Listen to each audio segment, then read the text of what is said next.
There was a young man who was an avid golfer, and one afternoon he had a few hours to kill, and so he figured he could get in 9 holes before he needed to head home. Well, just as he was about to tee off, an older gentleman shuffled up into the tee box and asked if he could join him.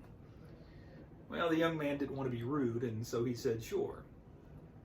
Well, as it turned out, the older gentleman was pretty good. He didn't hit the ball far, but he didn't waste any time and played pretty consistently.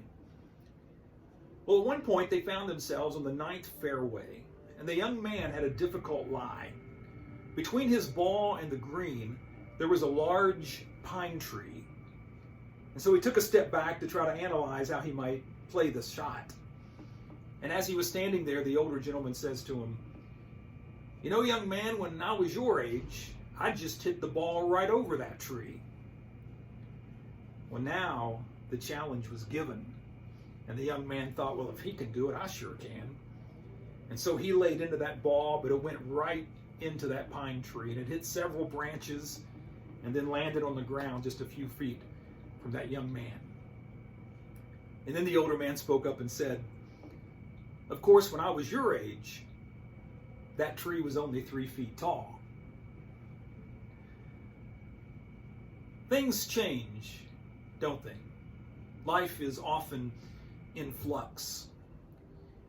And a lot of people really dislike change. In fact, the church is notorious for being resistant to change. It's like, how many church board members does it take to change a light bulb? Change? Did somebody say change? A friend of mine named Ray Cowie once said, "Just because we're on the solid rock doesn't mean we have to have our feet set in concrete." Wise words, wouldn't you say? Because there sure is a lot that is changing. People change all the time. The way we relate to one another changes. Society is always fluid.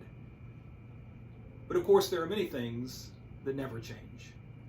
Our principles don't change. The truth of God's word never changes. Jesus Christ is the same yesterday, today, and forever. There's an old quote that's been attributed to Thomas Jefferson. "In matters of style, swim with the current. But in matters of principle, stand like a rock." Thank you for watching, and be kind.